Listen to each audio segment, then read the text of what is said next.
ബീഹാറിൽ വിദ്യാർത്ഥി പ്രതിഷേധത്തിനെതിരെ AK-47 തോക്ക് ഉപയോഗിച്ചതിൽ ശക്തമായ വിമർശനവുമായി പ്രതിപക്ഷം. വിദ്യാർത്ഥികളുടെ ശബ്ദങ്ങൾ അടിച്ചമർത്താൻ എല്ലാ മാർഗങ്ങളും ഉപയോഗിക്കുന്നുവെന്ന് രാഹുൽ ഗാന്ധി വിമർശിച്ചു. AK-47 തോക്ക് ഉപയോഗിച്ച ഉദ്യോഗസ്ഥരെ സസ്പെൻഡ് ചെയ്തു. ദില്ലിയിൽ പ്രതിഷേധക്കാർക്ക് നേരെ പെല്ലറ്റ് ഗൺ ഉപയോഗിച്ച ഉദ്യോഗസ്ഥരെ കണ്ടെത്തി.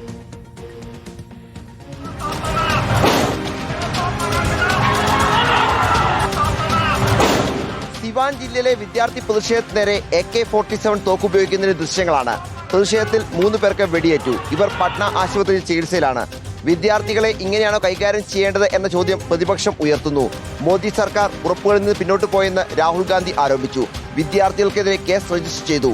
വിദ്യാർത്ഥികളെ ആക്രമിച്ചവർക്കെതിരെ നടപടി വേണം എന്ന് രാഹുൽ ഗാന്ധി ആവർത്തിച്ചു. തേജസ്വി യാദവും ഉദ്യോഗസ്ഥർക്കെതിരെ നടപടി ആവശ്യപ്പെട്ടു.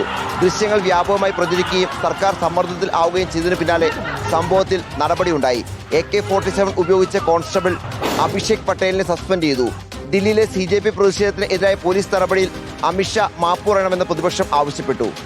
CRPF അടക്കമുള്ളവർ പെല്ലറ്റ് തോക്ക് ഉപയോഗിച്ച് കുട്ടികളെ നേരിട്ടു എന്നുള്ളതാണ്. അതുകൊണ്ട് ഞങ്ങൾ ആവശ്യപ്പെടുന്നത് രാജ്യത്തിന്റെ ആഭ്യന്തരമന്ത്രി, ഉത്തരവാദിയായ ആഭ്യന്തരമന്ത്രി ഈ കാര്യത്തെ സംബന്ധിച്ച് സഭയിൽ പ്രസ്താവന നടത്തണം.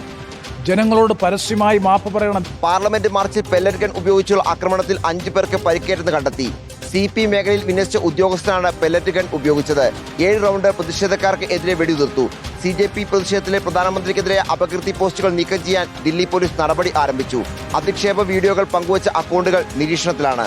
റിപ്പോർട്ടർ, ദില്ലി.